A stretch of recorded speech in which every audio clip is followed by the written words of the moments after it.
Olá, pessoal, boa noite.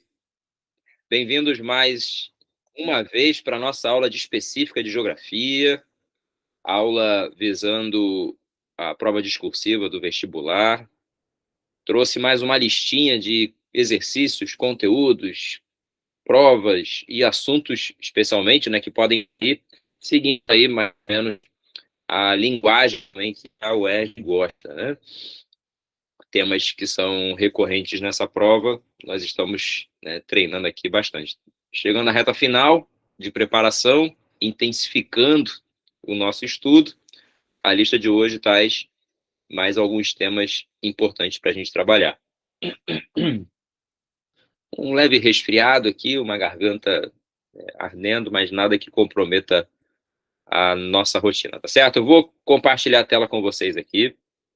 A lista de exercícios já está no grupo do projeto. Vamos lá.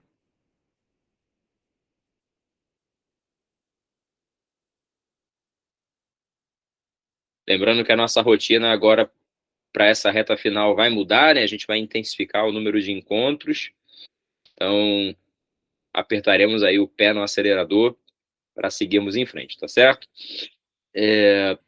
Eu trouxe um material aqui com algumas questões que vão dar um trabalhinho, né, em termos de conteúdo para a gente trabalhar.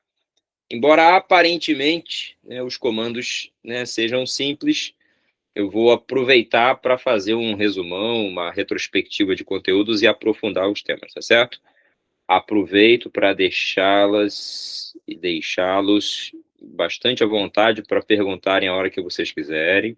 Pode ser pelo chat, que eu vou acompanhando aqui, ou abrindo o microfone e perguntando também, tá certo? Deixa eu só ajeitar aqui para que eu veja o material e vocês. Tá tudo certo. É isso. Vamos em frente. Bom, a primeira questão fala sobre os BRICS, os países de fundação desse grupo, Brasil, Rússia, Índia e China, e logo em seguida, né, com a África do Sul compondo esse bloco político, tá? Não é um bloco econômico, né? Um bloco voltado, obviamente, para interesses econômicos, mas ele é um bloco político.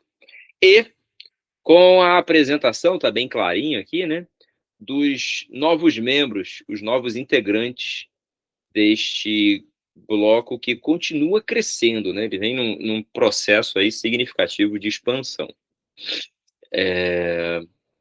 Então a gente consegue ver aqui mais clarinho, vou aumentar aqui um pouco, né, o nosso mapinha. Obviamente essa questão ela apresenta um certo conjunto de informações que podem não condizer com a realidade, né? O caso, por exemplo, da Argentina, que está aqui identificada como membro dos BRICS, ela até foi convidada, estava na iminência de entrar, mas acabou voltando atrás e desistindo de entrar nesse primeiro momento. E aí, no lugar da Argentina, né, houve a inclusão da Indonésia. Então, nós temos aqui, fazendo parte desse grupo, né, lá do Oriente Médio, o Irã, a Arábia Saudita, né, os Emirados Árabes. Na África entraram também Egito e Etiópia, e no lugar da Argentina entrou a Indonésia.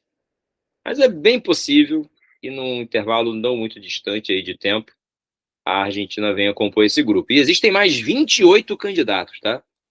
Países que já se prontificaram a fazer parte também dos BRICS. Mesmo não sendo diretamente ligado aos BRICS, fazendo parte do bloco de decisão, por exemplo, os países eles já acabam, né, estreitando relações, principalmente com as instituições políticas que são criadas pelos BRICS. E o destaque, sem dúvida alguma, é o Banco dos BRICS. Um banco que nasce por uma iniciativa inicialmente chinesa, transforma-se num banco do bloco, que é um banco de fomento, né? Um banco de empréstimos financeiros para países que buscam desenvolvimento econômico, né, investimento para crescimento ou saneamento de dívidas. E esse banco tem uma prerrogativa interessante, sobretudo por conta do interesse chinês, né, da possibilidade do pagamento acontecer não em dinheiro, mas em commodities, no fornecimento de insumos, de produtos básicos, semi-acabados ou primários, agrícolas ou minerais, que atendam à produção, né, desses países, por exemplo. Tá? Obviamente, esse alinhamento dos BRICS tem também uma estreita relação pelas características que os países apresentam, populosos, com grandes extensões territoriais, muitos recursos naturais. Então, esse processo de integração ele é muito interessante. E, especialmente no caso dos países aqui do Oriente Médio, né, o caso do Irã e da Arábia Saudita, Emirados Árabes também, mas especialmente esses dois, entram países de um alinhamento de produção de petróleo, por exemplo, muito importante, né?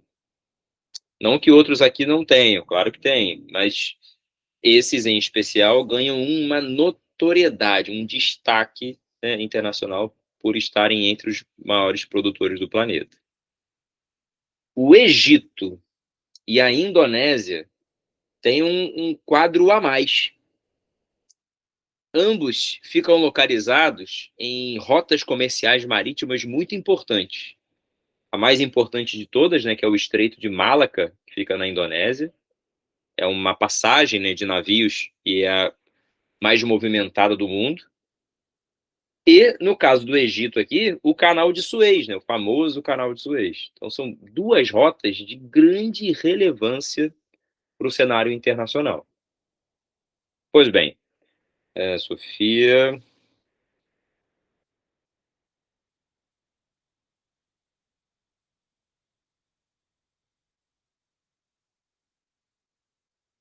Sim, tecnicamente, os BRICS de formação, eles fazem parte do grupo de países emergentes de maior potencial de crescimento econômico para as próximas décadas.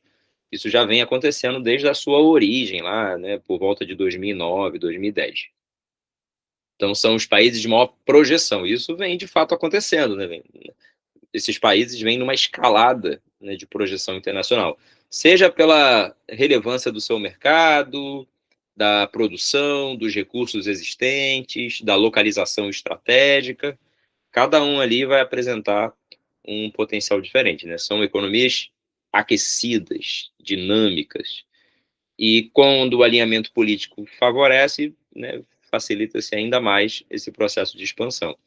Mesmo com países um tanto quanto contraditórios, né, sobre posicionamento político, é o caso da Rússia, né, e a maneira imperialista e austera como ela lida na questão da Ucrânia, por exemplo, como é o caso do Irã, né, um país que está sempre sendo acusado do desenvolvimento, enriquecimento de urânio para o desenvolvimento de armas químicas, né?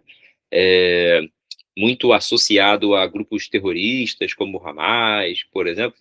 Mesmo com esses países, né, você vê ali uma estrutura, né, que sofre menos com eventuais imposições feitas por Europa e Estados Unidos, na ordem, né, Estados Unidos e Europa, diante de um novo cenário geopolítico em que esse polo de poder está muito mais na Ásia, né, do que na América, por exemplo. Os Estados Unidos ainda é a maior economia, tem pujança, mas vem num processo de desaceleração intenso, né? Não está andando para trás, não está dando ré, mas está desacelerando muito, enquanto que a China, né, vem acelerando bastante e trazendo a reboque todo mundo que está junto com ela. Pois bem, a pergunta da letra A é a seguinte: diferencia a composição político-econômica do BRICS da composição do G7.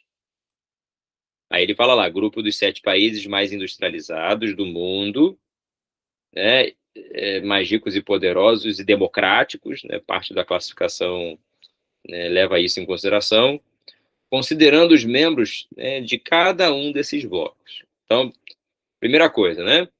E o G7 é um país formado por um grupo de economia mais tradicional, de industrialização mais antiga e de capitalismo central. Eles estão no comando do mundo, né, faz bastante tempo.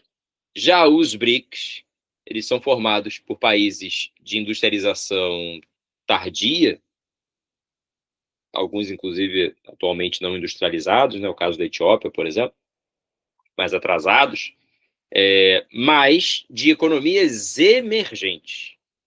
Apesar da industrialização tardia, né, economias emergentes. E sim, a China está nesse quadro ainda, tá?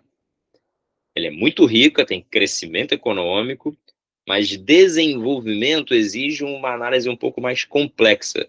E ela vem superando a cada momento essas limitações, mas ainda vai fazer parte desse grupo dos emergentes, tá? O G7, em termos políticos, né, como ele pede ali também, é formado por democracias liberais.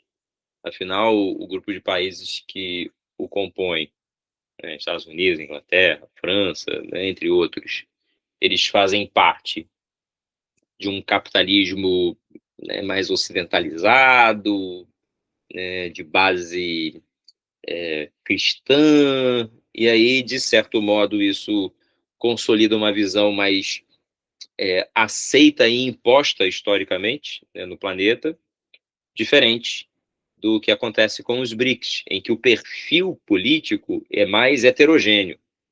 Por exemplo, temos democracias, como a do Brasil, mas também temos autocracias, regimes fundamentalistas, né, autocracias como a né, da Rússia, da própria China, né, de regime político unipartidarista, né, bem participativo e atuante no cenário político-econômico,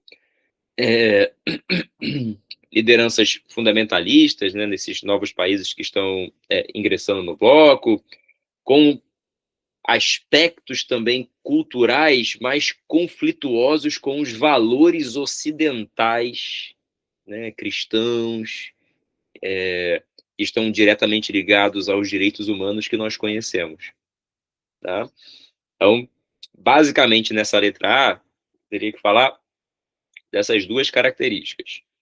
Econômicas, países do G7 de industrialização mais antiga, capitalistas e ocidentais, e, no caso dos BRICS, países de industrialização tardia de economias emergentes. Do cenário político, o G7 mais homogêneo, com democracias, né, liberais, enquanto que os BRICS apresentam um perfil mais heterogêneo entre regimes autocráticos e democráticos, por exemplo, na composição dessas lideranças. Questão bem difícil, tá? Se tem pergunta. Não, por enquanto não, só a da Sofia. Então, a letra B também é interessante, fala assim, ó. Explique uma estratégia espacial utilizada para a aceitação dos novos membros nos BRICS, no que se refere aos países da África e do Oriente Médio. Já apontei mais ou menos aqui alguma dessas características. Quando ele fala de espaço, né, no espaço físico, espaço geográfico, então você pode falar, né, de presença, né, de países, no caso do Oriente Médio, né, de países Oriente Médio e Norte da África, né, árabes, né, de influência islâmica, fazendo parte do grupo desses mercados emergentes. Pode falar de países estratégicos, né, por conta das suas rotas tradicionais pelo Mar Vermelho, né, o Canal de Suez. Nessa questão, se você dominasse o assunto e lembrasse da Indonésia, poderia falar inclusive do Estreito de Malaca, tá? Poderia falar. Mas ali era falar do Estreito de Hormuz, que é na entrada do Mar Vermelho, para quem lembra do mapa, né? Entre a África e o Oriente Médio, o Estreito de Hormuz fica na entrada do Mar Vermelho, que chega no Canal de Suez. fica perto ali também onde tem a Somália, né? A Etiópia está ali pertinho, né, inclusive. Poderia relacionar isso a uma rota de petróleo, né, do Golfo Pérsico, que passa por essa região, né, conectando o Índico ao mar Mediterrâneo, mas especialmente ali podia falar do Canal de Suez. Era um destaque importante, um exemplo importante para caracterizar, por exemplo, o quão estratégico esses novos países passam a ser para a relevância e influência do bloco.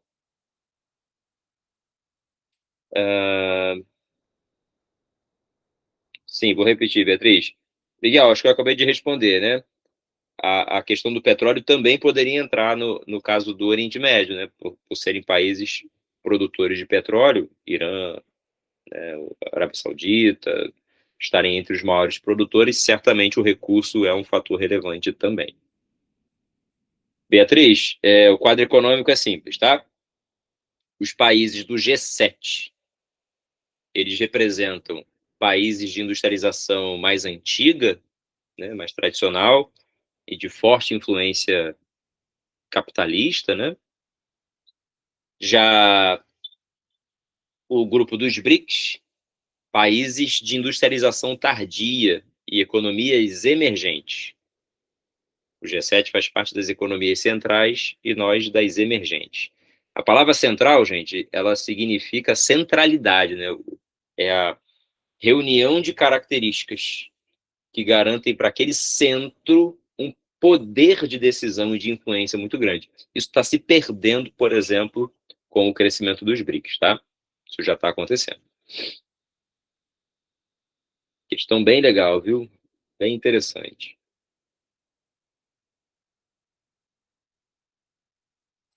Chegamos a uma segunda. Não é da UERJ, mas quem sabe, né? Você não vai parar lá para estudar no fundão. A questão fala aqui, ó. Na imagem a seguir são mostrados dois momentos da Ilha do Fundão, da Baía de Guanabara, 1949. Na verdade, era ilhas, né? Um arquipélago do lado esquerdo aqui. E o que acabou se tornando um grande aterro que conectou essas ilhas para criar um espaço aqui maior para a construção da universidade, por exemplo. Tá? O texto fala aqui, ó, a ampliação da Ilha do Fundão, com seus aterros de conexão a outras ilhas da enseada de Inhaúma, que era o nome ali da região, foi uma decisão tomada na década de 50 como um plano maior de modernização urbana e educacional do Rio de Janeiro, então capital do Brasil.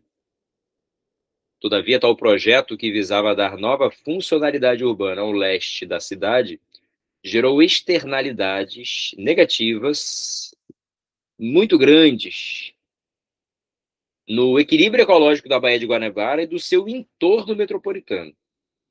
Qualquer alteração de meio ambiente, né, infelizmente, vai causar algum tipo de impacto.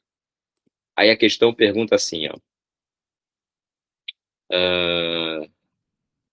por que a drástica redução das áreas de transição ecológica da Baía de Guanabara, são os manguezais, né, afetou a sua qualidade ambiental? Difícil essa questão, tá?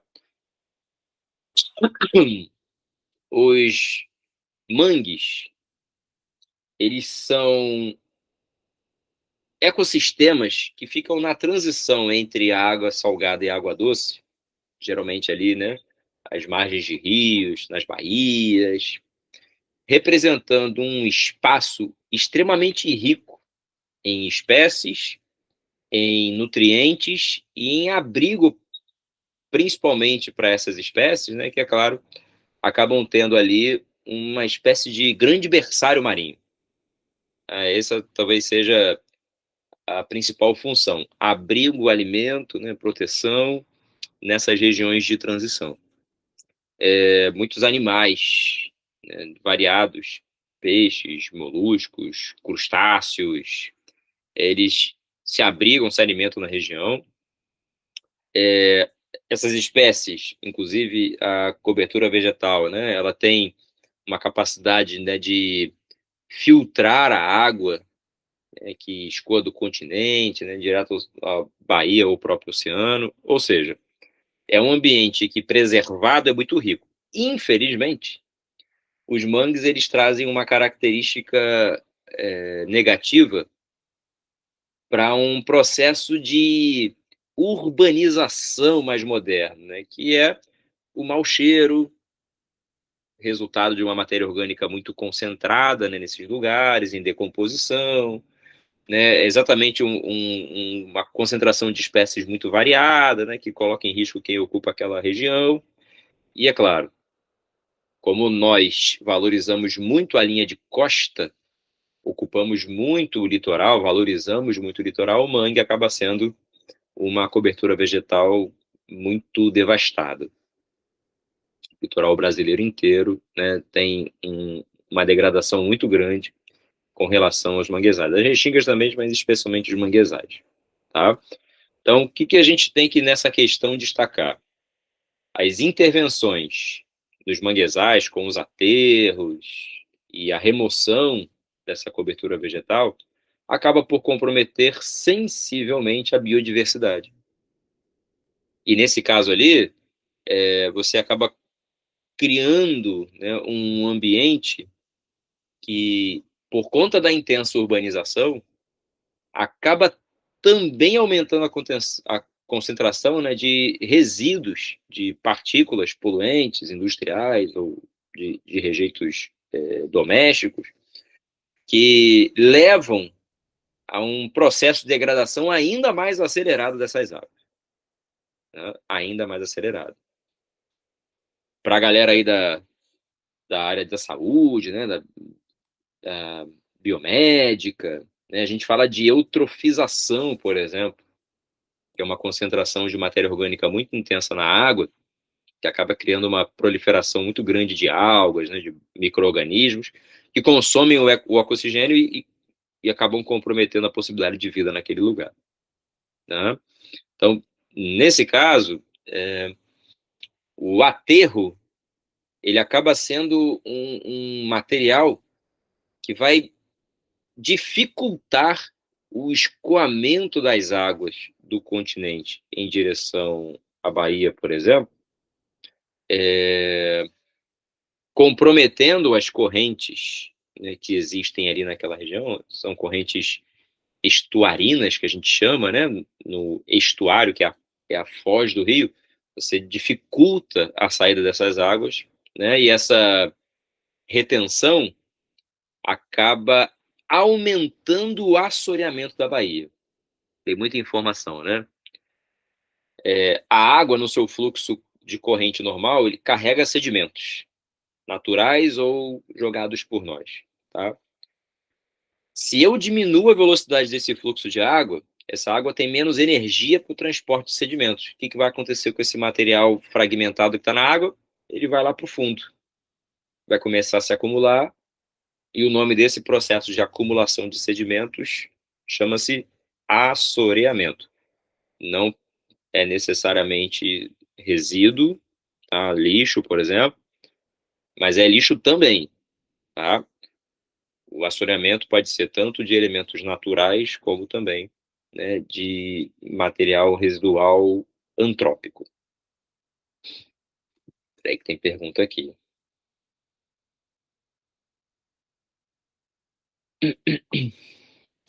Muito boa pergunta, Sofia. Aliás, eu acho que eu vou até abrir uma imagem para a gente falar disso, que é sobre o assoreamento da Bahia. Guanabara. A forte urbanização em praticamente todo o entorno da Bahia, por ser a região metropolitana, tá? E a canalização dos rios acabou por comprometer muito, né, acelerando essa questão do assoreamento da Baía de Guanabara. Agora, os aterros, de um modo geral, também fizeram isso. Toda a região ali da Gamboa, Santo Cristo, né, a zona portuária do Rio, toda aquela área é uma área de aterro. o aterro do Flamengo, em direção à Zona Sul, né? O aterro do Flamengo, Glória, toda aquela área ali também é formada por aterros. Ou seja, o impacto naquela região, com os aterros que foram criados, é gigantesco. Quer ver, ó? Vou abrir aqui um mapa de riscos. Esse é bem interessante para a gente avaliar. E tá aqui, achei.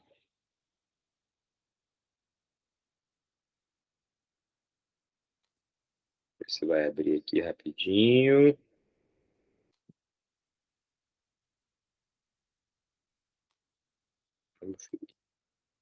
Agora vai.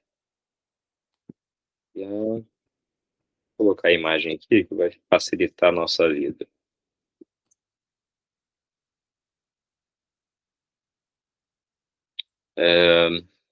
Depois eu até coloco isso aqui para vocês, tá? Tá um pouquinho distorcido, mas ele mostra aqui os pontos. Ó, Caxias, Bagé. Aqui é o lugar que sofreu menos, porque tem unidade de conservação aqui, em Guapimirim, por exemplo. Então, uma área menos ocupada. Mas aqui, ó, São Gonçalo, Niterói, próprio Rio, Caxias, Magé, toda essa área aqui, fortemente comprometida. A Ilha do Fundão, a parte do aeroporto, toda essa região aqui foi intensamente modificada, boa parte aterrada, comprometendo a saída de resíduos dessa região. Tem até uma imagem interessante também para a gente ver, e mostra o nível de assoreamento, né? A Bahia tem, por natureza, tendência ao desaparecimento, tá? O assoreamento é normal. Infelizmente, ele vai ser muito acelerado no momento em que a gente faz isso aqui, ó. Olha a quantidade, né, de material que vai se acumular no fundo da Bahia. E o que vai chegar aqui vai se acumular também, mas ainda menos, né? Afinal, o mar ajuda a carregar parte disso para outras partes do litoral. Mas aqui, nesse interior, fica ainda mais comprometido. Aqui nessa linha é a ponte Rio-Niterói.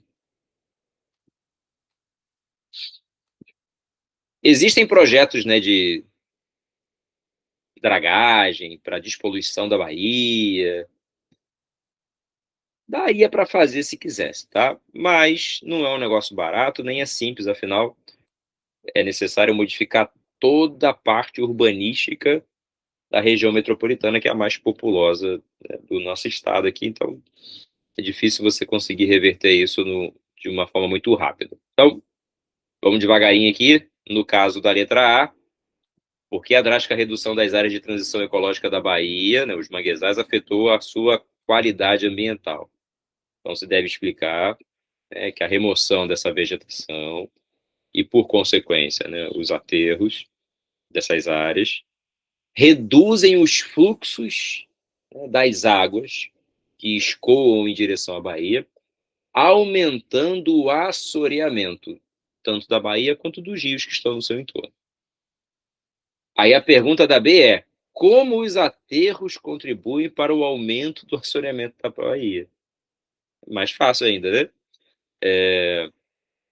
Como os aterros reduzem a circulação das águas, há uma tendência maior de acúmulo de sedimentos, no caso, acelerando o assoreamento.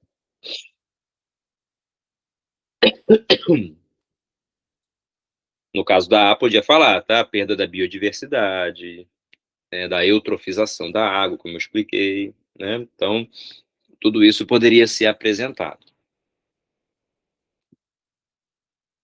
Se tem mais perguntas? Não. Ó, os demais aí, ó, podem participar, viu? Deixa eu ver quem mais chegou aí. O Caio, Reginaldo, Miguel. Bem-vindos, viu? Bem-vindos. Espero que não tenham perdido muito aí. Sofia, acontece um fenômeno interessante. Com a canalização do rio, né, o rio tem lá seus meandros, né, suas curvas. Com a canalização, tornando ele reto, ele tende a aumentar o escoamento, tá? Mas quando chega na foz, na Bahia, Como ela tem uma retenção muito grande de sedimentos, ela acaba criando uma espécie de barragem, né? Uma barreira para esse sedimento, né, que vinha, né, sendo trazido pelo rio. E aí ele vai se acumular exatamente na foz. No momento em que ele acumula, ele começa a reter essa água para o próprio rio, né, fazendo uma espécie de barragem. É por isso que o rio transborda mais do que transbordava no passado, né, o volume de transbordamento é maior, não precisa de tanta chuva para ele transbordar, tá? Então, tem que analisar qual é o viés da pergunta. Nesse caso aqui, ele está falando especificamente do acúmulo de sedimentos, dos aterros funcionando como resistências ao escoamento. Agora, se ele fala de canalização, eu tendo a acelerar. Só que eu também acelero o assoreamento da baía, né? Que o material chega todo na baía, na parte mais baixa do terreno. Isso, na foz, exatamente. Há uma tendência de aumentar porque você vai diminuindo a profundidade do rio, né? O assoreamento diminui a profundidade e a quantidade de água precisa ocupar o novo lugar e ela transborda. Há uma tendência desse transbordo ser mais intenso.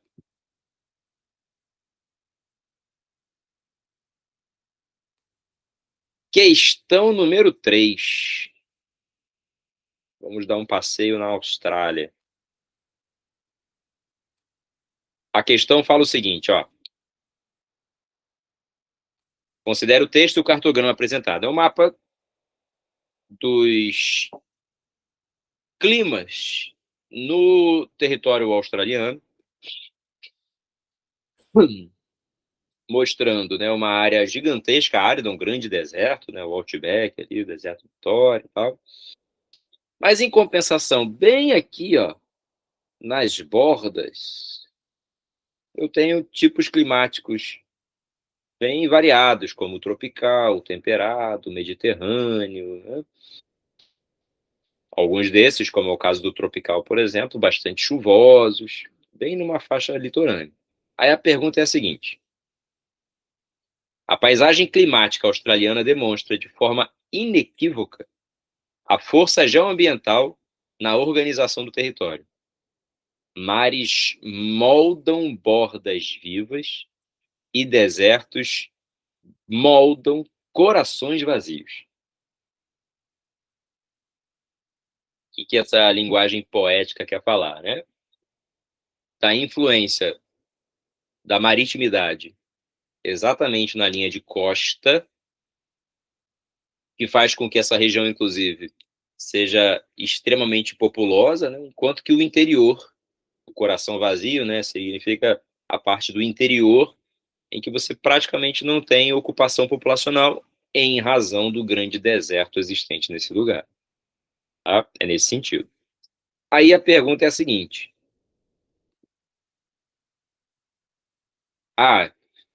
ele faz uma observação, tá?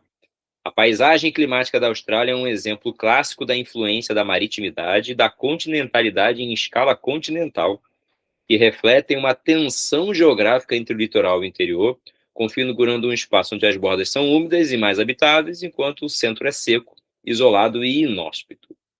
Ou seja, ele já falou para você da maritimidade, influência da umidade, da continentalidade, influência do ambiente seco. E por que ele fala continentalidade? Porque a Austrália, na Oceania, representa praticamente 94% do território. Então ela é o próprio continente, né? O restante do arquipélago representa um percentual muito pequeno. Aí a pergunta é: apresente 2 fenômenos atmosféricos causados pela maritimidade que moldam bordas vivas na Austrália. Olha que interessante, né? O que a maritimidade, né, causa como efeito fundamental nessa região? Primeiro, uma elevada umidade relativa do ar. Maritimidade, né, traz essa característica como dominante. A segunda, que é bem relevante, são as brisas marinhas constantes. Para quem não lembra o que é a brisa, a gente estuda a brisa quando fala sobre fatores climáticos, que são as características de uma determinada localidade que alteram os elementos climáticos, como temperatura, umidade e pressão. Então, os fatores são altitude, latitude, maritimidade, continentalidade, massa de ar, corrente marítima e vegetação. Tá? São esses 7. As brisas, elas têm um comportamento bastante singular, principalmente, né, considerando na faixa litorânea, essa possibilidade de você ter sempre um deslocamento de massa de ar do oceano em direção ao continente. Deixa eu mostrar uma imagem aqui que ajuda a gente a entender isso bem, tá? Sempre que eu comparo a pressão atmosférica para entender a dinâmica dos ventos, vou botar a imagem aqui, ó, tá aqui em cima.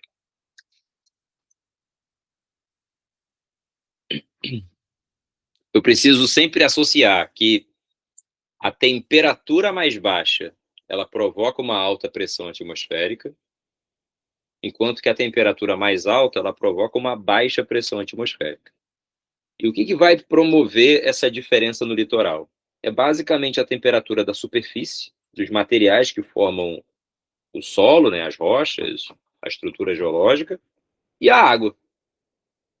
Galera lá da física, lembra? Calor específico, material que aquece rápido, material que esfria rápido, material que aquece lento, esfria lento. Pois é, a gente vai ter durante o dia temperaturas mais altas no continente e uma brisa soprando do oceano para o continente de maneira direta, uma brisa marítima. Isso à noite até pode mudar, mas muda durante um período mais curto, né? A maritimidade sempre traz um efeito mais poderoso, se assemelhando mais ao que acontece durante o dia, por exemplo, do que o que acontece à noite. Ok? Então, essas duas seriam informações para a gente poder colocar.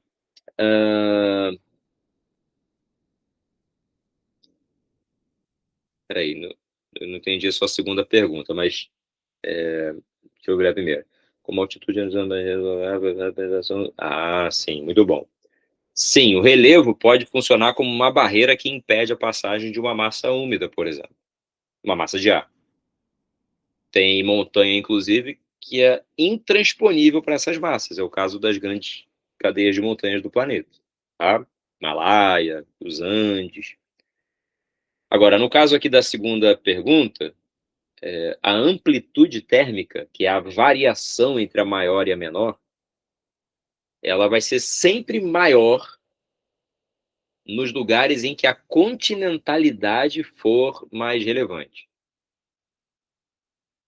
Lugar mais úmido, maritimidade afetando, por exemplo, a amplitude térmica tende a ser menor. Esquenta menos, mas também esfria menos. No lugar que tem muita amplitude, esquenta mais e esfria mais. Isso vai ser uma característica de ambiente mais seco. A água faz muita diferença. Bom, voltando à pergunta aqui, então, considerando os dois fenômenos atmosféricos. Tinha um terceiro, mas esse seria bem difícil, tá, de se falar, que é falar sobre a influência das monções do norte tropical. As monções afetam especialmente o sul e o sudeste da Ásia, mas chegam eventualmente na África, na Oceania também, mas aí seria mais difícil de lembrar. Essas duas são mais interessantes, tá? A grande umidade que a maritimidade provoca e os ventos que sopram constantemente do oceano, né, as brisas marinhas ou marítimas que atingem o litoral. Agora, a letra B, ela pergunta o seguinte: dois fenômenos atmosféricos causados pela continentalidade que moldam os corações vazios da Austrália. Se maritimidade provoca umidade relativa do ar mais alta, aqui a baixa umidade relativa do ar. Ok?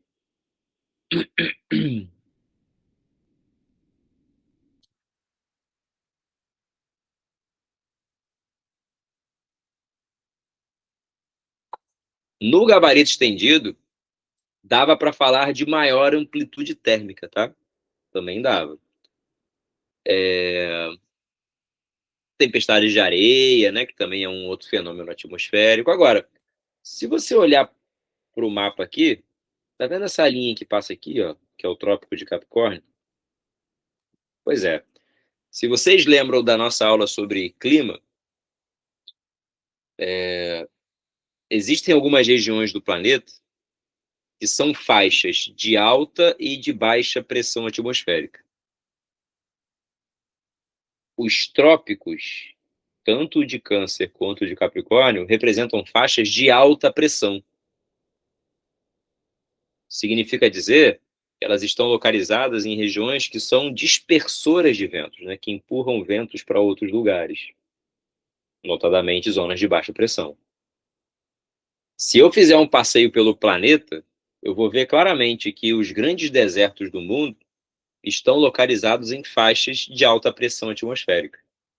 E aí, o assunto que ajuda a entender isso aqui é o que fala dos anticiclones e ciclones que existem no planeta, principalmente nessas regiões, no caso do anticiclone, né, de alta e de baixa pressão atmosférica. Quer ver? Ó, deixa eu botar aqui, ó.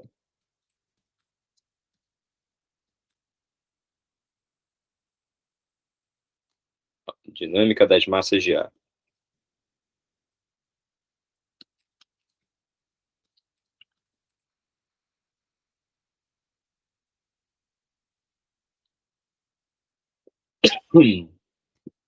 Aqui, ó. Importante para lembrar.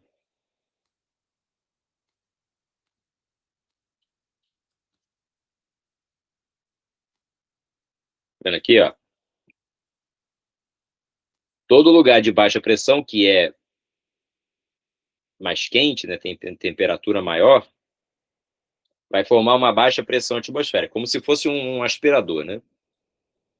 Já as zonas de alta pressão, que é o caso do Trópico de Capricórnio, elas representam um anticiclone, que funciona como um ventilador, né, empurrando ventos para outros lugares. E aí, você não tem chegada de massa úmida no lugar, sim, que tem anticiclone sendo formado. Boa, Miguel, boa lembrança. Os ventos arísios são formados assim. Só para a gente relembrar aqui rapidinho, circulação geral da atmosfera. Eu achei que ia ser.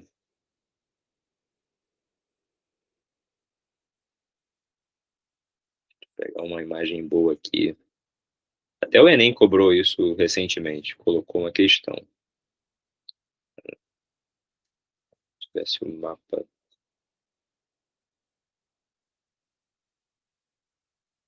Isso aqui é melhor para entender. Vou abrir aqui a imagem, tá? Só um instantinho. Copiar. Tá aqui embaixo. Colar.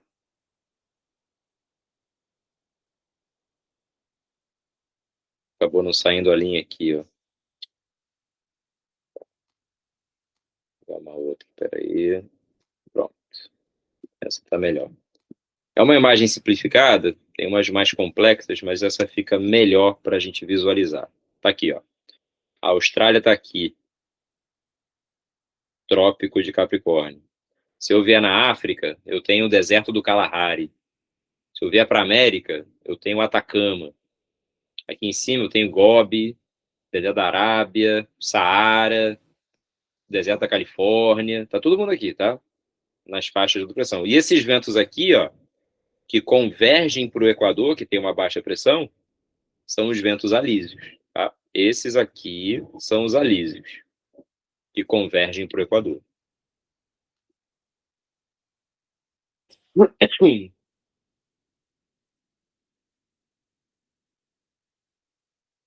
Sofia, não por causa dos acidentes, mas eles podem também influenciarem ali a umidade e, por consequência, influenciar na amplitude térmica, né? Se eu tenho uma região que a montanha não deixa passar a umidade, a falta de umidade vai gerar amplitude. Então, o relevo interferiu nessa baixa umidade que existe naquele lugar. É o que acontece no sertão nordestino, né, na Caatinga.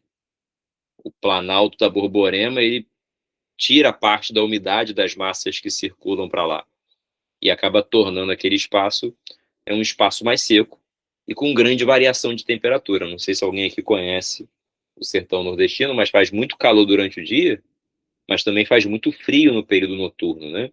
Essa grande variação está associada a essa amplitude térmica, por exemplo.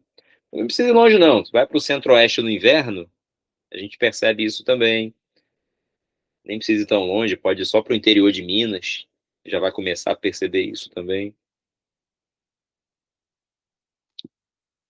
Assunto bom, hein? Tô levando até na questão objetiva para a aula de amanhã no Enem.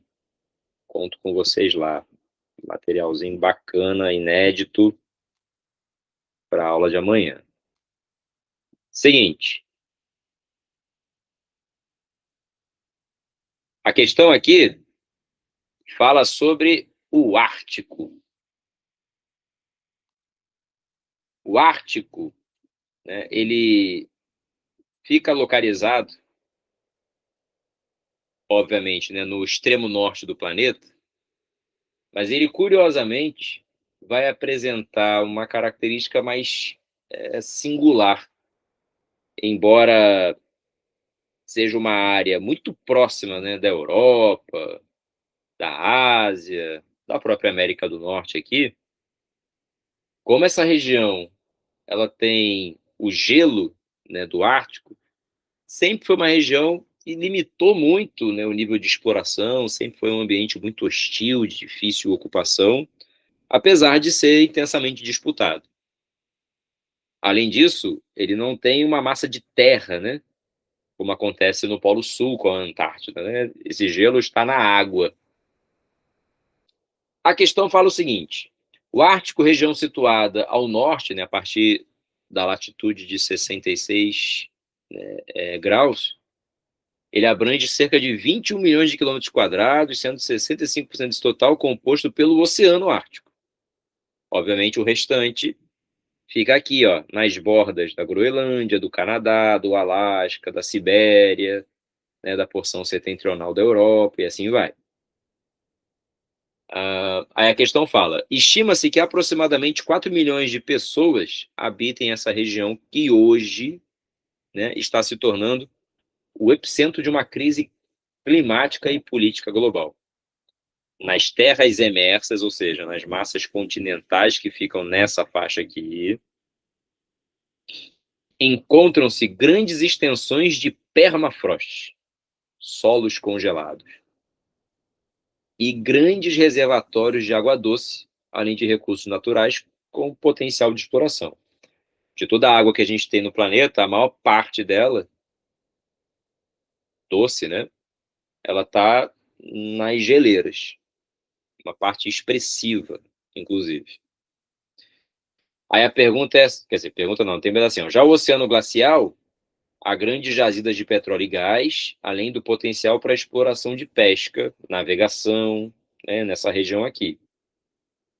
Aí a pergunta é a seguinte, perdão, tem assim. Em 96 foi criado o Conselho do Ártico, um fórum intergovernamental envolvendo Canadá, Dinamarca, Finlândia, Estados Unidos, Noruega, Rússia, Suécia, além de 6 entidades representativas de povos originários da região, como os esquimós, por exemplo. Tá? Todo mundo passou a se reunir para discutir seus interesses. Aí a pergunta é, a partir da leitura do texto do mapa, apresente ao menos uma característica físico-natural responsável pela existência de grandes extensões de permafrostes no Ártico. Primeiro, o que é o permafrost, né?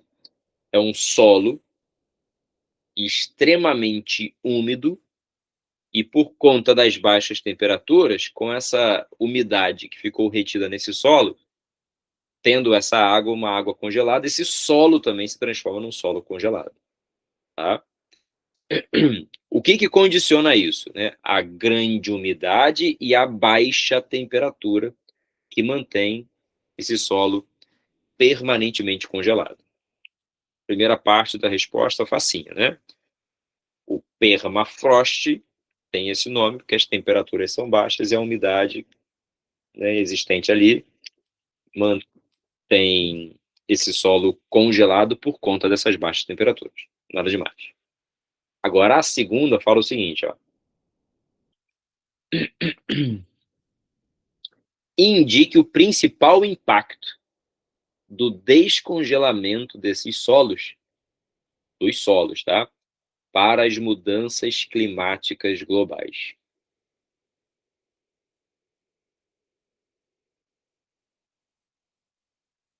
A gente já fez uma questão falando sobre o Ártico, e ela era uma grande pegadinha, né, que caiu no vestibular, que perguntava um impacto ambiental do descongelamento do gelo do Ártico.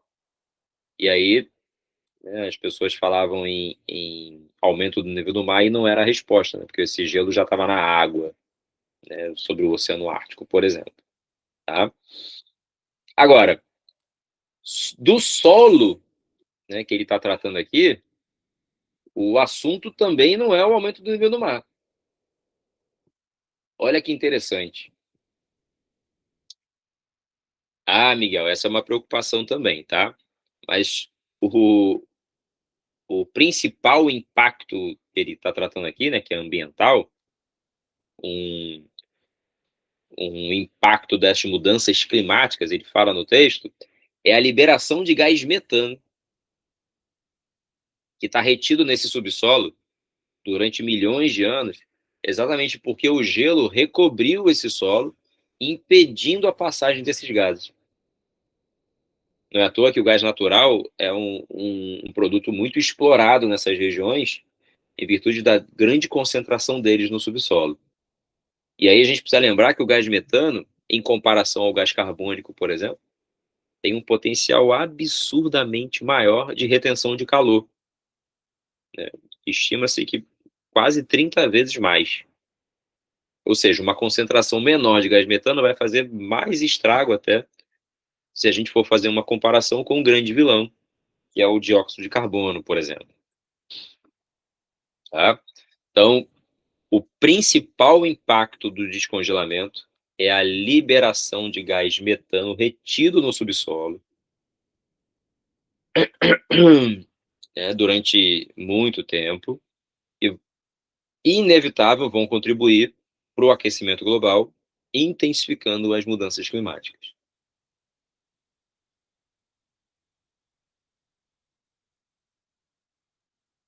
Deixa eu ver aqui.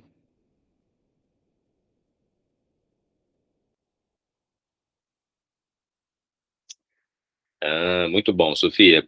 Na verdade, o mundo está, principalmente Europa e Estados Unidos, está correndo atrás de regiões onde essas terras raras possam ser exploradas, né? As maiores reservas hoje do mundo encontram-se nas mãos dos BRICS.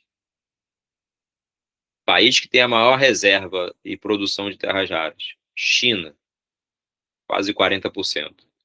Depois vem Brasil, né, com quase 21%. Depois vem a Rússia, tem quase 13%. Os Estados Unidos, 2,5%. Pensando no potencial e importância que esses recursos têm, é óbvio que eles estão indo para todos os lugares. Até a Antártida transformou-se num alvo de interesse estratégico em razão das terras raras, tá?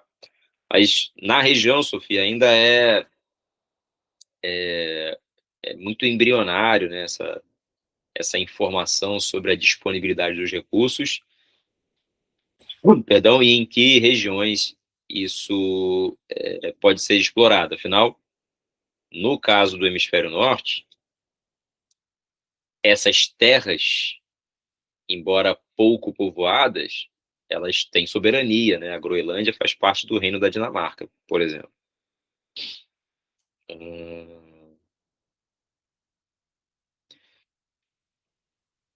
Também pode ser, tá? Mas tenha certeza que petróleo e gás são mais importantes. O mundo tem uma dependência gigantesca deles. Quase 80% da energia do planeta depende ainda disso, tá? Então ainda é muito relevante.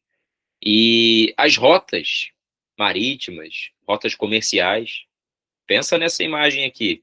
Imagine uma empresa como a MSC podendo navegar por aqui, algo que era impossível há 100 anos, a navegação por essas águas. Ou seja, o aquecimento global é até um ponto positivo para quem explora esse tipo de setor econômico, seja extração de recursos naturais em águas, né?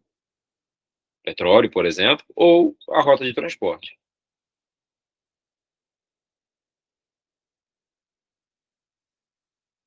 Exatamente. Daí também o Trump tem um discurso muito direcionado para o Brasil, né? Porque o Brasil passou a ter um alinhamento estratégico importante, mas perigoso para os interesses dos Estados Unidos, né? Se aproximando da China, por exemplo. Questãozinha bastante interessante, viu? Então, pode voltar a aparecer aí. Na próxima aula, inclusive, eu estou trazendo o assunto sobre a Antártida, que também é um assunto que pode aparecer, vale a pena a gente ficar atento. Deixa eu ver pergunta aqui. Sim. Sim, sem dúvida, Sofia. Nunca vão afirmar isso, tá? Mas todo mundo que trabalha com geopolítica sabe que esse é um dos motivos, tá? A garantia de acesso a recursos de terras raras no território brasileiro. Chegamos à questão 5, hein? Questão de cartografia falando sobre fuso horário. Para quem lembra, o sistema de fusos, ele segue um padrão internacional baseado na hora de Greenwich, que passa lá na Inglaterra, como a longitude zero, né, para a definição dos fusos horários. Só que o oposto de Greenwich, o chamado anti-Greenwich, é exatamente essa linha que a gente está vendo aqui, ó, que vai ser o meridiano de 180 graus, né, próximo a ele. Ele vai representar a chamada LID, né, a Linha Internacional de Mudança de Data. Tecnicamente, né, essa linha vai ser escolhida nessa região, por ser uma região menos habitada, né, que vai causar um impacto menor na vida das pessoas que ali estão, em que basicamente você vai ter o dia começando ou o dia terminando, né, num determinado lugar. Para nós que estamos distante da LID, né, esse impacto é relevante, mas nessa região em especial, para quem vive aqui, por exemplo, é possível fazer a viagem no tempo. Voltar para o passado ou avançar para o futuro, atravessando apenas essa linha aqui, dependendo da direção que você tome para atravessar. Pois bem,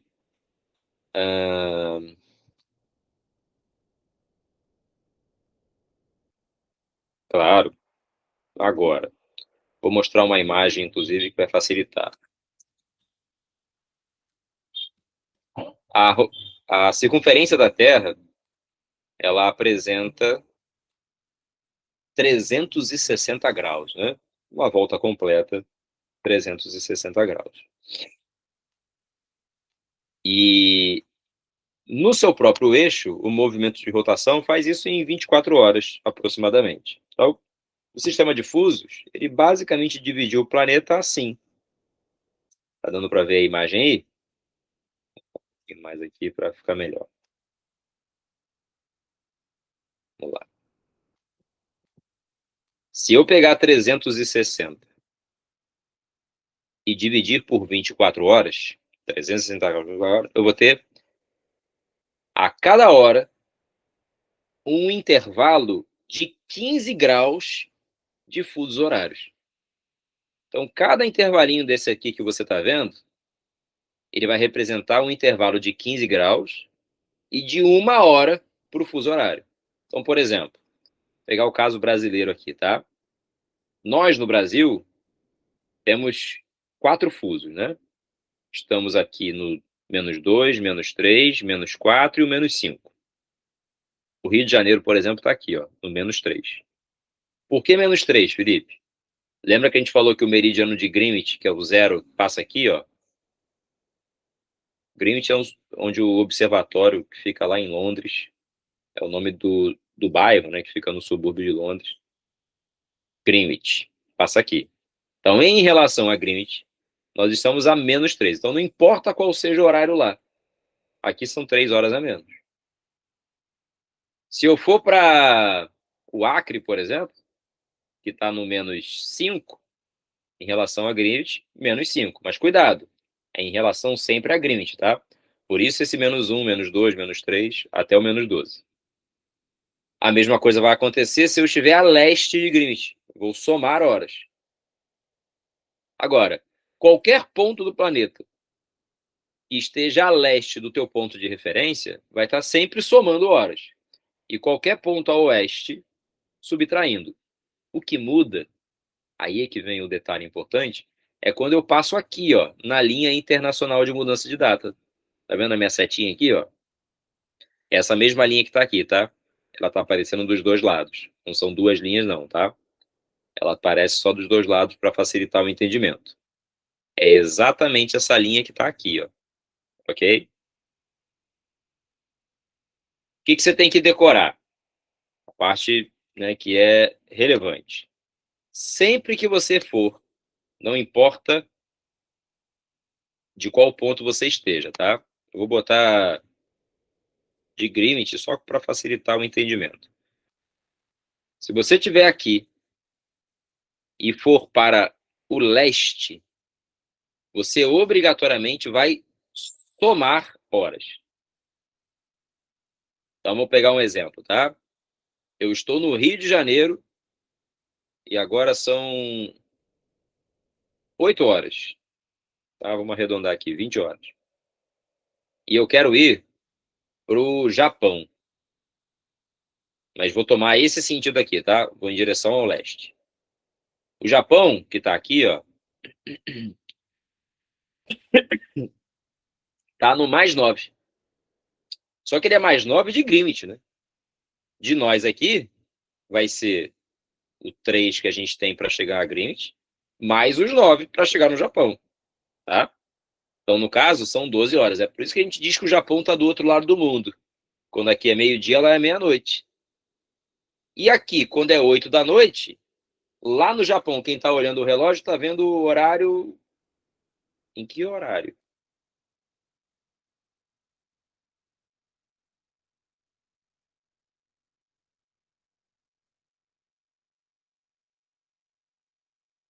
Dormiram, é?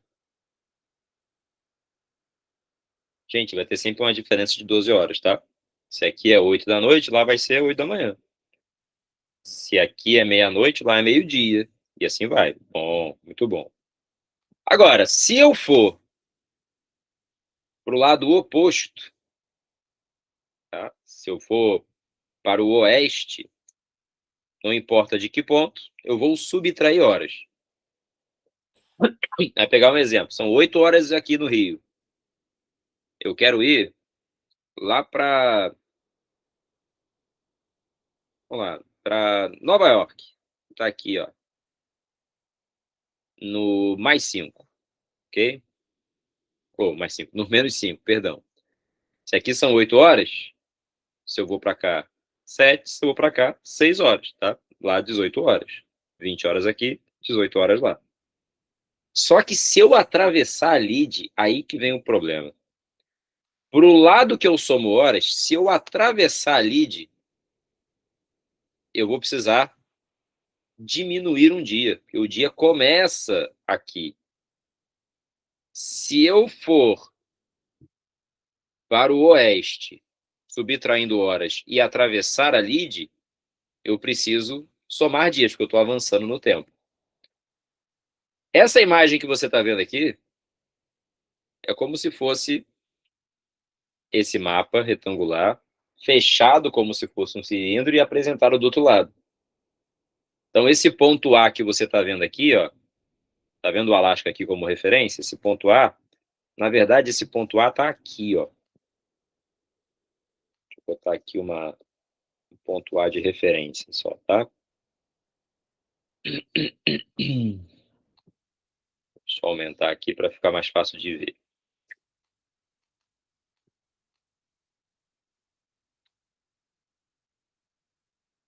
Tá dando para ver, né? Vou botar aqui. O ponto A, ele tá aqui, ó. Já o ponto B, ele tá aqui.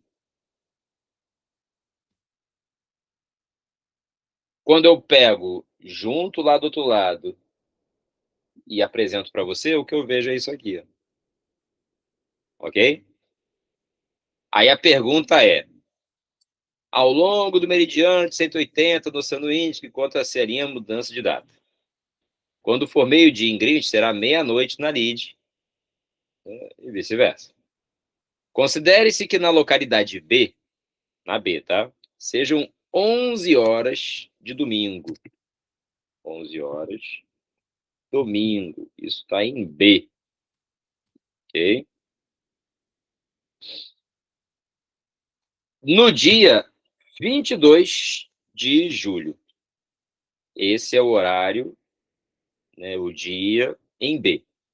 A pergunta é: nessas condições, na localidade A, também assinalada no mapa, qual vai ser a hora, o dia da semana e o dia do mês, né, em que nós estaremos?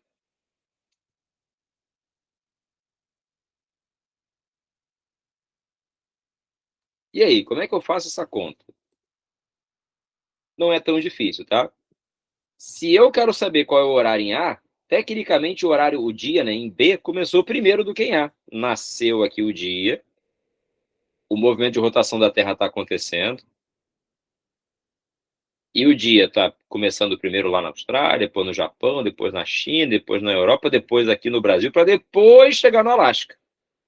Ou seja, se B, o novo dia começou, A tem que estar no dia anterior. Se eu pegar e atravessar para cá, por exemplo, eu não estou atravessando do leste para o oeste, do hemisfério leste para o hemisfério oeste.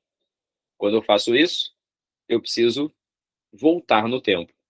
Então, em A, eu sei obrigatoriamente que eu estou no sábado.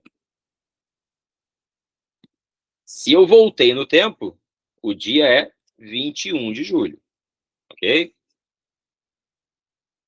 Agora, qual é o horário? Lembra que quando eu tenho 12 fusos, quando um é meio-dia, o outro é meia-noite, em relação a Greenwich? Pois é. Se eu somar 2 vezes Greenwich, eu não tenho 24 horas? Pois é. A também está às 11 horas, só que do sábado, no dia, né, 21 de julho, enquanto que B está às 11 horas do domingo, dia 22 de julho. Você consegue entender bem que a lide passa aqui, ó, mas se você olhar a linha do fuso, que é essa azul que está aqui, tanto o ponto B quanto o ponto A estão no mesmo intervalo, ou seja, nos mesmos 15 graus de variação entre eles. Uma pergunta que vocês sempre fazem, então já vou antecipar para a gente ganhar tempo. Tá? Por que essas linhas são tortas? Por que aqui no mapa, por exemplo, as cores que correspondem aos fusos não são retinhas como as longitudes? Isso acontece que aí cada lugar, para diminuir o impacto da vida cotidiana, né, da mudança de horário entre um lugar e outro, acabam interferindo e mudando a posição desses fusos. A China, por exemplo, se você olhar aqui, ó, tá todo em amarelo. Tecnicamente, a China podia ter 4 fusos igual ao Brasil. Só que o governo decidiu ter um só. E a população que se vire. Quem está aqui, por exemplo, na Manchúria, quando for 7 horas da manhã, pode estar com sol, e o indivíduo que está lá em Xinjiang, no outro extremo, 4 fusos depois, se ele tivesse, né, seguisse a ordem de Greenwich, ele estaria 4 horas antes, né? Seria 3 da manhã, ainda escuro, mas não. Ele vai estar com 7 horas da manhã na total escuridão. A posição solar não está sendo considerada pelos chineses, por exemplo. Há dia 21 de julho, né, que é o sábado, mas também às 11 horas da manhã.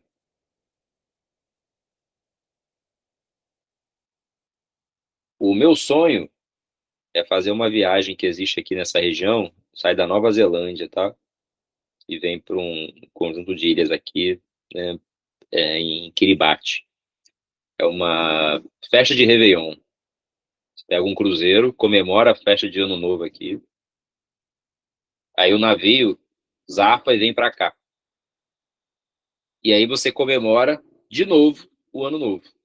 Tu sai de 31, né, para 1º de janeiro aqui, atravessa, volta para 31 e comemora de novo a passagem de ano. Então, em 24 horas, você tem 2 festas de Réveillon. Minha esperança é que meus nobres e bem-sucedidos alunos um dia financiem essa viagem para esse humilde professor que tem esse sonho na vida. Curtir 2 festas de Réveillon aqui nessa região. Estão todos convidados, desde que vocês paguem, obviamente.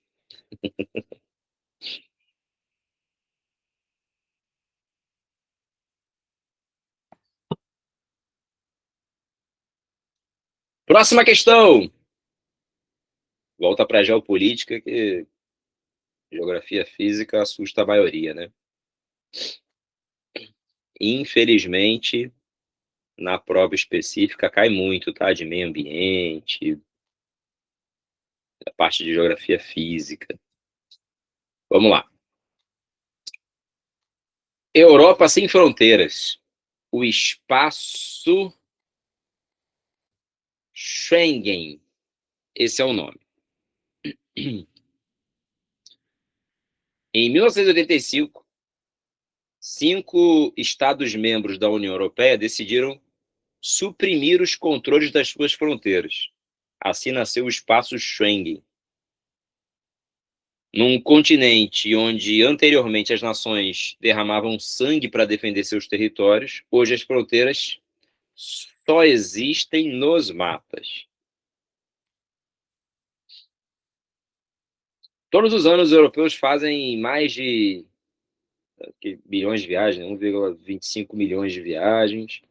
Dentro do espaço Schengen, uma Europa sem fronteiras internas representa igualmente enormes benefícios para a economia, o que demonstra quanto a concretização do Schengen tangível, popular e bem-sucedida, assim como a sua importância para a vida cotidiana e para as sociedades europeias.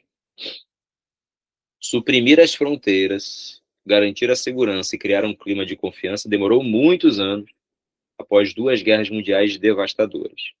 A criação do espaço, um dos maiores feitos da União Europeia, é irreversível.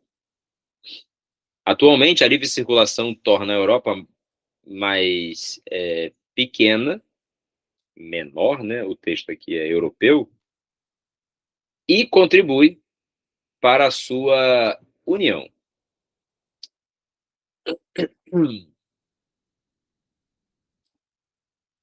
O espaço Schengen para a livre circulação de pessoas, ela nasce com esse grupo de países da União Europeia, mas não é uma regra do bloco União Europeia. Afinal, existem países que são membros do bloco e que não fazem parte do espaço Schengen, assim como há países que estão fora do bloco, mas fazem parte dele.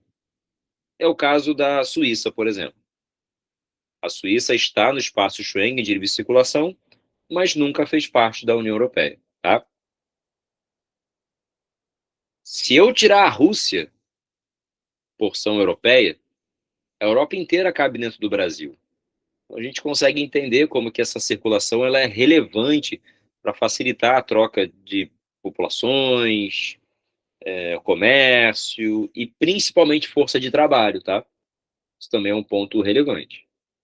Enfim, a pergunta é a seguinte: agregando novos países até 2011, e isso cresceu com o tempo, o espaço Schengen representa a concretização de ideias de integração e consolidação da União Europeia e da Europa de um modo geral, como mencionado no texto.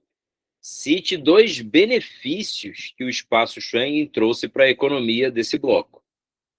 Do bloco que faz parte do espaço Schengen, tá? O texto fica um tanto quanto confuso. Não associem o espaço Schengen ao espaço da União Europeia. Primeira coisa, facilitar o comércio, o turismo, a integração econômica e a circulação da força de trabalho. Já caiu até no Enem isso também, tá? Circulação da força de trabalho. Essa facilidade de integração torna-se necessário à medida que esses países aproximam as suas economias e algumas delas são fortemente dependentes, né? Aí, a segunda parte da pergunta é: aponte ainda um acontecimento na atualidade que ameaça a preservação desse espaço. Aí vem um detalhe importante, tá? O controle migratório tem se tornado cada vez mais intenso em alguns países. Não só por uma preocupação de segurança, mas por uma tendência regional de culpabilizar o imigrante como o grande responsável pelo processo de decadência econômica que a Europa vem enfrentando aí ao longo do tempo. Infelizmente, isso alimenta um sentimento, né, de xenofobia, de aversão ao estrangeiro, de preconceito contra esse estrangeiro, levando a uma grande representatividade política, alguns inclusive ascendendo ao poder, em diversos países europeus, de uma extrema-direita, né, extremamente radical, xenofóbica, com um discurso muito discriminatório, criando mecanismos, inclusive, para expulsar países do espaço Schengen, que acabam sendo de economias mais deprimidas dentro do bloco. É o caso, por exemplo, de Portugal, né, que já foi colocado em xeque com a possibilidade até de sair do bloco, do espaço Schengen, em razão da pressão dos migrantes portugueses na Europa e daqueles que entram através de Portugal, brasileiros, por exemplo, mas que acabam, né, seguindo o rumo em direção a outras partes do continente europeu. Então, esse é um ponto principal, tá? O crescimento de movimentos xenófobos ou xenofóbicos, o crescimento, né, de lideranças políticas de extrema-direita, né, com políticas anti-imigração. E se vale aqui um dado ainda mais importante, lembre-se que o Reino Unido, liderado pela Inglaterra, obviamente, mas o Reino Unido saiu da União Europeia por não concordar com a política migratória proposta para o bloco. A União Europeia, né, obviamente, tem ali suas relações, mas o espaço Schengen ele fica à parte disso. O processo foi tão intenso, acalorado, equivocado também, mas intenso, que a saída não foi só de uma possibilidade de circulação de mão de obra, não, mas do próprio bloco da União Europeia. Tá? Lembra disso. É verdade, Sofia. A gente já falou sobre isso, né, na prova objetiva da UERJ, a percepção da população pela massificação de uma informação mentirosa e a realidade, né, do número de imigrantes existentes e a sua contribuição nesses países cria esse temor do medo, né, do que o imigrante representa, na prática é uma mentira, mas o que ele representa, e a ideia de culpabilizar alguém pelo fracasso econômico e social que o continente enfrenta. Deixa eu abrir um mapinha aqui para vocês. só para vocês entenderem as diferenças, tá? Espaço Schengen, União Europeia e Zona do Euro. Aproveitar para aprofundar essa discussão, ela enriquece bem aqui o nosso assunto. Deixa eu botar aqui. Cadê você? Tá aqui.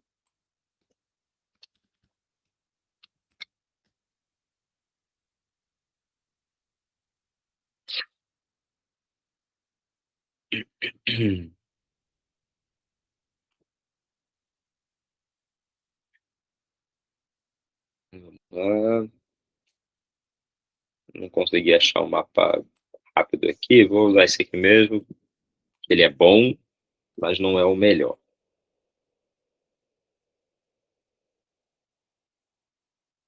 Dá para ver aí? Acho que dá, né? Ó, para quem perguntou aí,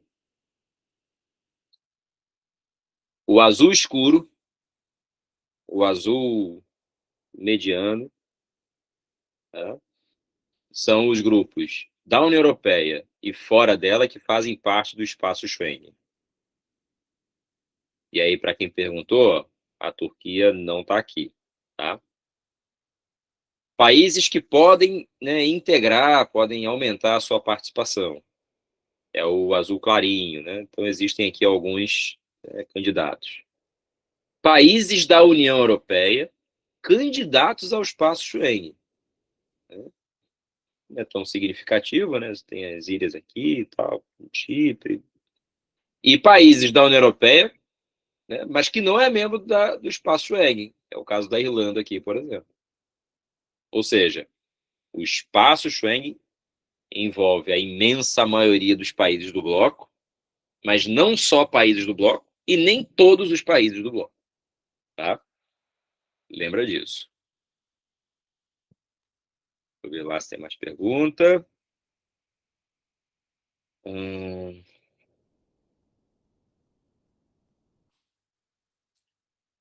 Verdade, Sofia.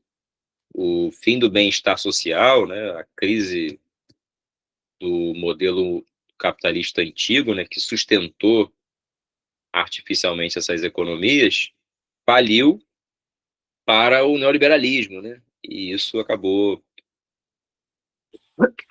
perdão,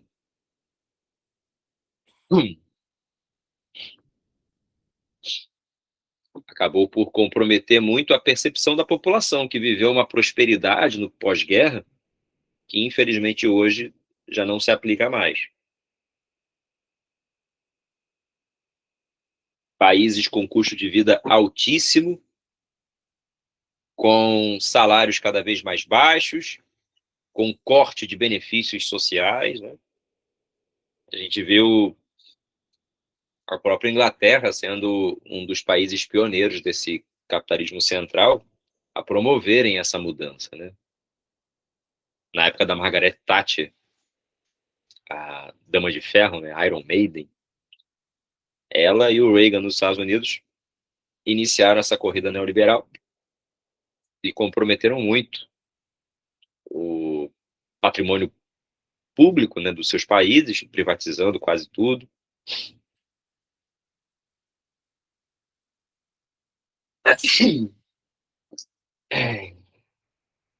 Tá bravo. Um resfriado bravo. Vamos lá. Questão 7, hein? Bem difícil. A paisagem é sempre heterogênea. É um conjunto heterogêneo de formas naturais e artificiais. É formada por frações de ambas, adotando-se os critérios de tamanho, volume, cor, utilidade ou qualquer outro. A vida em sociedade supõe uma multiplicidade de funções, e quanto maior o seu número, maior é a diversidade de formas e atores. Quanto mais complexa é a vida social, tanto mais nos distanciamos de um modo natural e nos endereçamos ao modo artificial. Se levarmos em conta a sucessão histórica, dos modos de produção nos lugares, nela reconheceremos as diversas gradações do artifício, com o império do cultural tornando-se cada vez mais marcante e significativo. Esse parece ser o caminho da evolução, é a marca do homem sobre a natureza, chamada de socialização por Marx. Eu vou além, tá? A paisagem, ela permite uma percepção do espaço geográfico, no momento em que a gente observa essa paisagem e consegue identificar uma sucessão de tempos nela. Como assim? Cidades muito antigas, por exemplo, podem apresentar elementos do passado e do presente convivendo. A UERJ já cobrou isso algumas vezes, hein? Fiquem atentos. Eu posso ver um prédio lá do período colonial e ver um prédio super moderno, todo espelhado, convivendo ali harmoniosamente. No centro do Rio de Janeiro, por exemplo. Eu posso ter objetos, né, construções, e vou mudar de função, inclusive.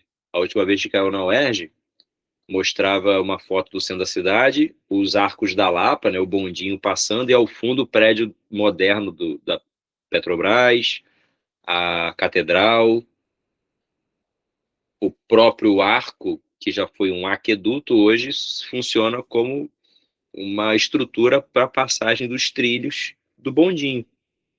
Ou seja, eu percebo o passado e o presente, né, em situações diferentes, convivendo naquele lugar. Aí a pergunta é a seguinte: defina paisagem e defina lugar. Bom lembrar, no texto ele fala da percepção, da vida cotidiana e das relações que se estabelecem, né? Em um determinado momento, ele reforça essa ideia da maneira como a gente utiliza, né, esse espaço. É aí que entra o conceito de lugar. Lembra que a geografia tem 5 conceitos gerais? Espaço, paisagem, território, região e lugar? Pois é. Como é que eu vou definir paisagem? Primeiro, paisagem é um conjunto de formas naturais e artificiais, isso ele fala no texto, visíveis em um recorte do espaço, resultantes, né, da ação natural e cultural ao longo do tempo. Existem 2 tipos de paisagem, né? A paisagem natural ou a paisagem cultural, também chamada de humanizada, até é o espaço transformado pelo homem. Tá? Estava numa área de floresta, aí desmatei um pedaço, abri uma estrada, e construí uma casa, botei energia, daqui a pouco tá tudo cheio de prédio. Ela foi sendo modificada continuamente, ou seja, culturalmente modificada, humanamente modificada. Então, por definição, paisagem é o conjunto de formas naturais e artificiais visíveis no espaço geográfico e resultantes de uma ação, né, cultural do ser humano ao longo do tempo. Agora, o lugar é o melhor deles, né? Porque o lugar, ele dá significado para esse espaço, né? Eu passo a criar um sentimento de pertencimento, de identidade, um valor emocional para o indivíduo, para um grupo, né? E que pode, inclusive, nem representar a realidade. Ser uma percepção afetiva que eu tenho da época que eu morava na comunidade, né, em que eu achava bacana, né, jogar bola na rua de terra, quando na verdade a rua de terra mostrava que o espaço, né, não era cuidado pela prefeitura e que não tinha saneamento. Mas para mim eu tenho uma lembrança afetiva, né, de quando eu arrancava o tampão do dedo jogando bola com os amigos. O sentimento de pertencimento, de identidade afetiva, emocional, é que destaca o lugar como o conceito mais simpático das ciências humanas, tá? Então, por definição, como é que eu definir é difícil, tá? Como é que, né, deveria estar escrito? Eu vou botar isso depois como eu faço sempre para vocês, como o gabarito comentado lá, tá? É só para a gente ganhar tempo. Lugar é o espaço dotado de significado social, emocional, afetivo para um grupo ou um indivíduo, carregado, né, de experiências e memórias. Tem a ver com o sentimento de pertencimento e que não necessariamente expressa a realidade. Aí a pergunta é muito legal agora, quer ver, ó? Aborde ainda a relação entre os conceitos de paisagem, lugar e sociedade. Ou seja, como é que esses conceitos se relacionam, tá? É fácil, né? A paisagem tem a ver com o espaço físico, natural ou não. Enquanto que o lugar, ele envolve a transformação dessa paisagem, dando significado a ela a partir de valores culturais, mas de sentimentos atribuídos à, à condição de pertencimento e de afeto de indivíduos ou de grupos, né, na sociedade. Então, você faria, né, a relação entre esse conceito de paisagem e espaço físico, enquanto que o lugar envolve a transformação dessa paisagem por significados sociais, afetivos e culturais atribuídos pelos seres humanos, pela sociedade. Isso precisa aparecer. Só que essa pergunta tem uma terceira. Ó. O material não ficou menorzinho por acaso, não. Tem um monte de pergunta dentro. Quer ver, ó? Aponte, no mínimo, agora vai ser com vocês, hein? 3 marcas da territorialidade sociocultural na paisagem e no lugar. Caramba. Ele chamou um outro conceito para cá, que é o de território. Mais do que território, territorialidade. O que é a territorialidade? Tá?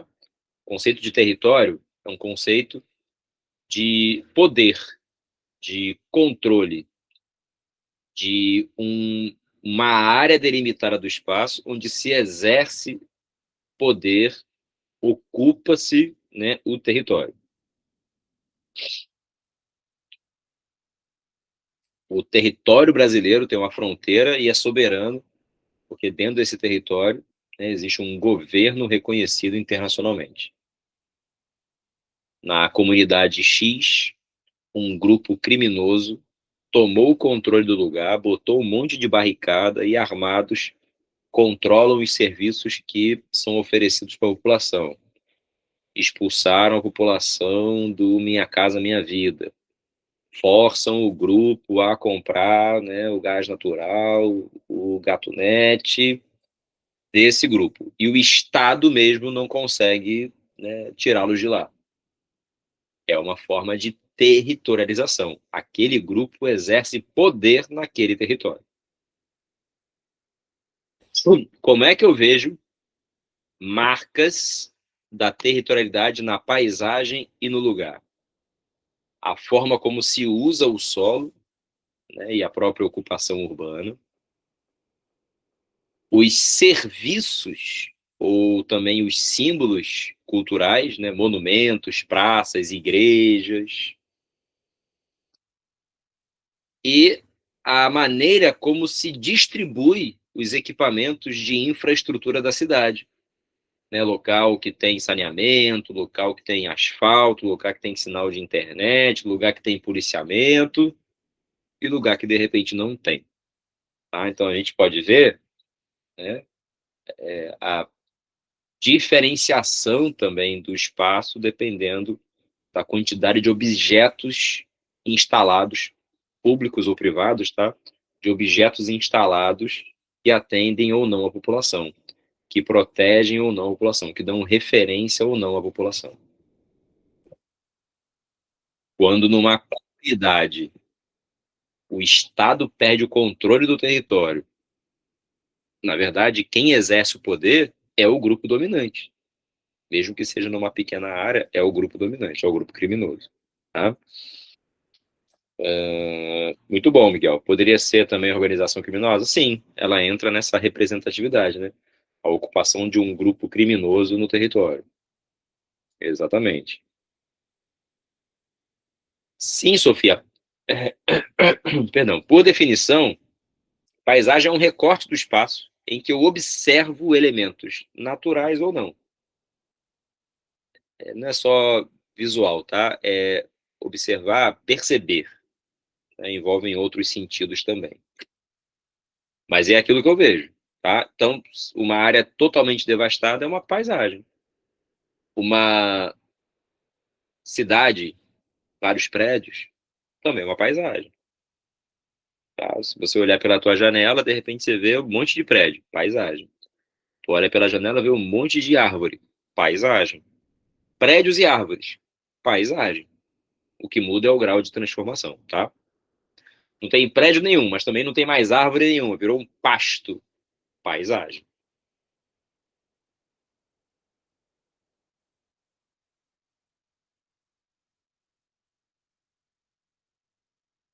Pô, muito bom. Questão dificílima, tá?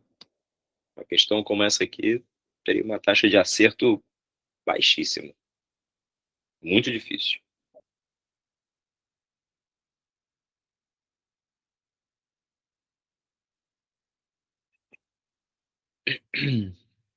Questão número 8.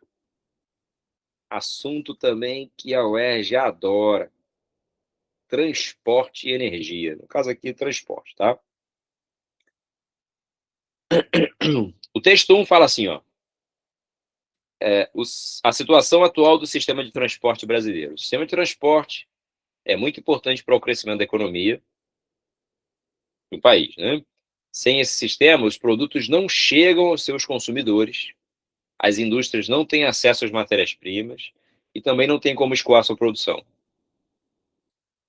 A falta de planejamento do setor de transporte brasileiro leva a uma incapacidade de acompanhar a demanda nacional de produtos, podendo gerar uma crise nesse setor. Por quê? Você acaba com o frete e uma logística muito ruim, encarecendo muito o custo de produção. E o pior, como a gente vende predominantemente produtos de baixo valor agregado, o frete mais caro torna-se muitas vezes inviável. Vou dar um exemplo simples, tá? Uma blusa, né, da, sei lá, Armani, custa R$ 2.000. Uma blusa preta da Armani. Você paga um frete de R$ 100 por ela. Agora, uma blusa da Shein que custa R$ 20, preta. Você não paga 100 de frete para ela. A blusa ocupa o mesmo espaço, só que uma tem um valor agregado pela marca muito maior do que a outra. Uma roupa cara ou um produto caro justifica um frete mais caro, o produto barato não. É bem possível que se você faz compra online, por exemplo, que você já tenha deixado de comprar produtos na hora que viu lá o custo do frete. Ah, tava baratinho na propaganda, mas na hora de botar o frete ficou caro, não comprei. Né? Se você já comprou na internet, você já passou por isso. Tá? Aí vem a pergunta. Aliás, ainda tem uma parte do comando da questão. Divisão modal do transporte de carga em países selecionados. Tá dando para ver aí, vem? Ó, Rússia, Estados Unidos, Canadá, China, Austrália e Brasil. Por que estão esses países aqui? Porque são países com características físicas de territórios muito grandes, né, semelhantes ao Brasil. Aí eu tenho rodoviário, que é o azul escuro, olha o Brasil, o aquaviário, tá, e outros, que é o azul claro, e o ferroviário, que é o amarelo. Divisão do modal de transporte de carga em países selecionados.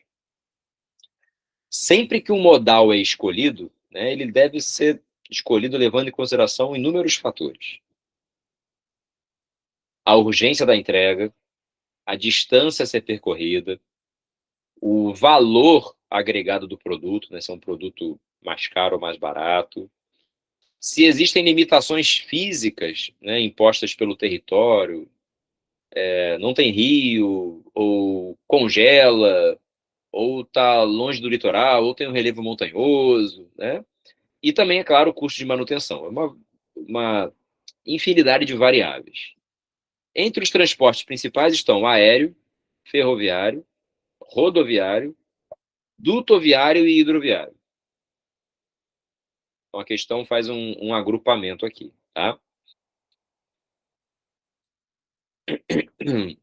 A questão destaca, né, o que de cara a gente vê que é algo equivocado por parte do Brasil, de ter priorizado o rodoviarismo. Já sabemos o porquê, especialmente com Juscelino Kubitschek para cá, a gente intensificou a malha rodoviária, justificando ser uma obra mais barata, né, para se fazer para a integração nacional. Só que a gente abandonou o projeto ferroviarista que existia. E aí, para um país de dimensão continental, para uma carga barata, né, o ideal seria usar a ferrovia. Mas a gente acabou escolhendo a rodovia e isso, né, gerou um preço muito alto que a gente paga até hoje. Tá? Deixa eu ver aqui, Sofia.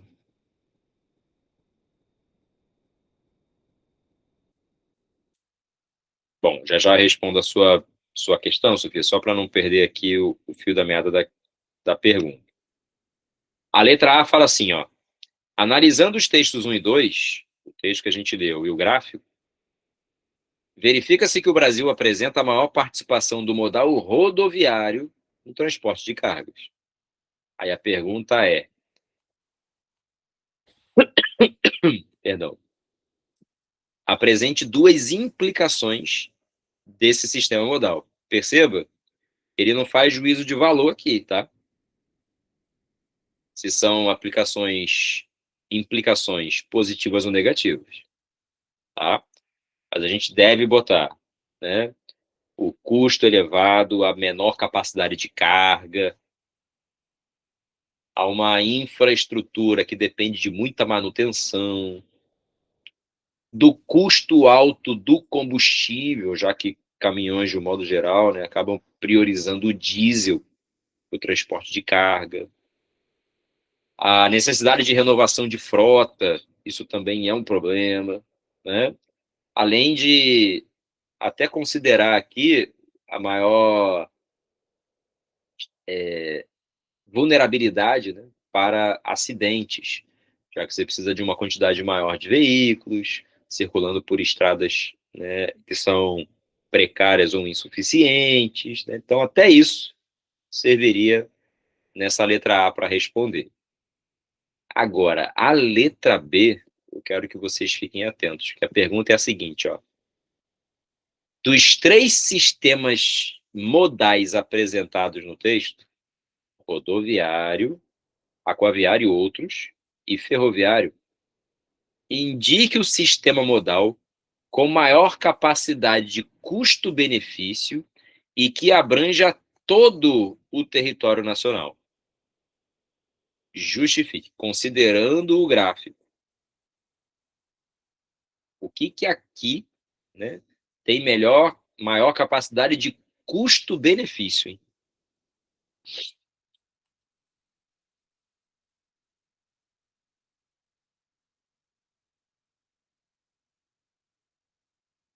Essa é uma pergunta, inclusive, que pode ter mais de uma resposta. Se eu considerar o todo o território, áreas de relevo montanhoso, acidentário, dificuldade de acesso, o rodoviarismo, ele se torna mais interessante porque ele é mais flexível, inclusive para o transporte urbano. Para o transporte de carga, tá?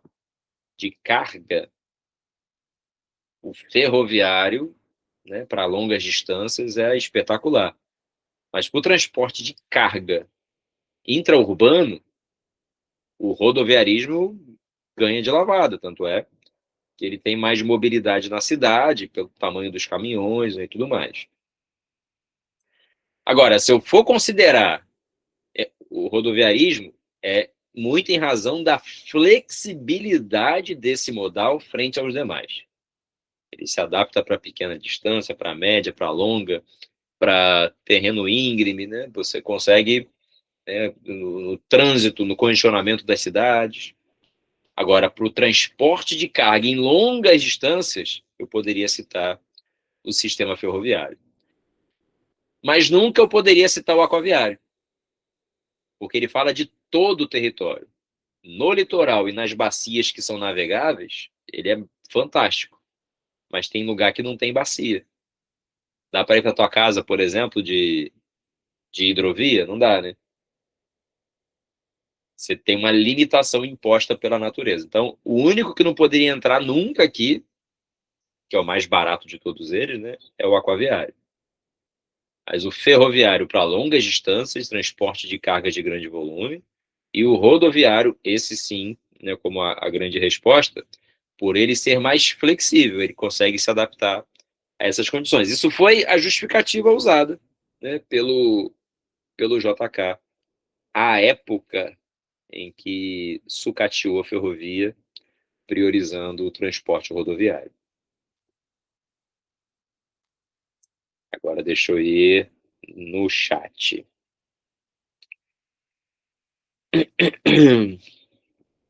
Considerando os projetos de descarbonização no setor de transportes, qual modal apresenta o melhor custo-benefício a longo prazo para a redução das emissões de carbono no Brasil?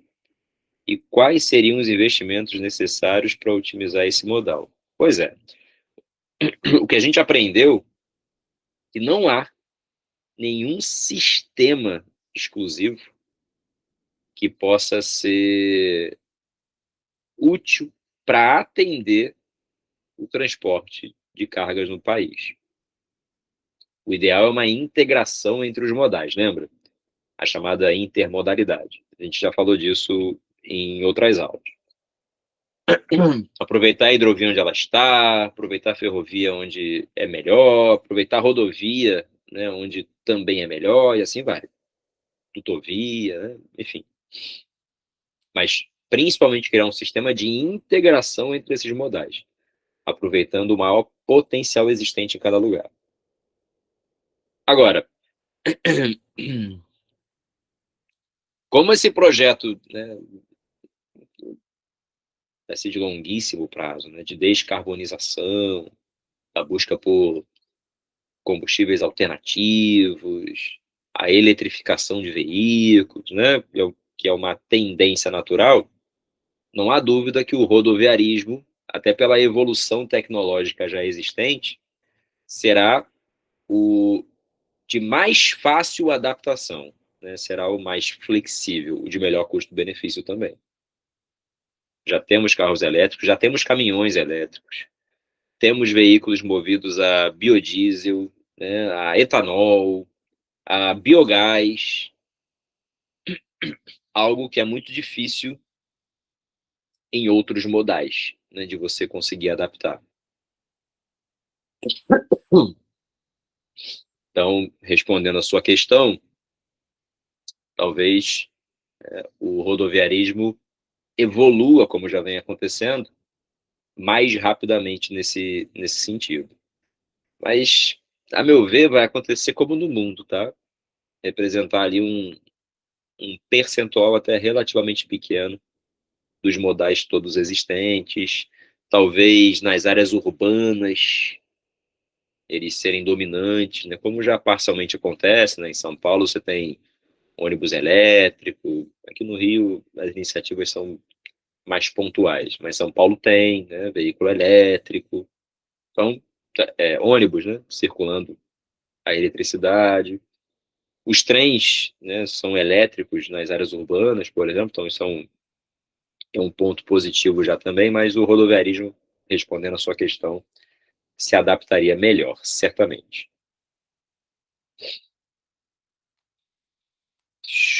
E com isso, a gente fecha a nossa noite de hoje, hein? Bem que eu botei essas 8 questões aí. Não sei o que vocês acharam, mas a gente está chegando num nível de dificuldade considerável, né? Pois é, a gente tem que trabalhar assim, tá? Vai apertando, trabalhando num nível mais sofisticado, mais complexo, para quando a prova vier, você relaxar, achar tudo fácil, tá certo? Assim que eu desligar aqui, organizar as coisas, eu vou enviar para vocês a listinha com o gabarito comentado. E aí vou aproveitar, vou reenviar o material com as imagens que eu separei para poder explicar os conteúdos. E aí quem quiser revisitar o material e dar uma olhada, pode fazer também, tá certo? Nada, foi um prazer. Hoje a garganta tá difícil, mas já já a gente recupera. Um grande beijo para vocês, fiquem com Deus e até quarta-feira, hein? Que agora a nossa rotina será semanal. Beijo para vocês. Tchau, tchau.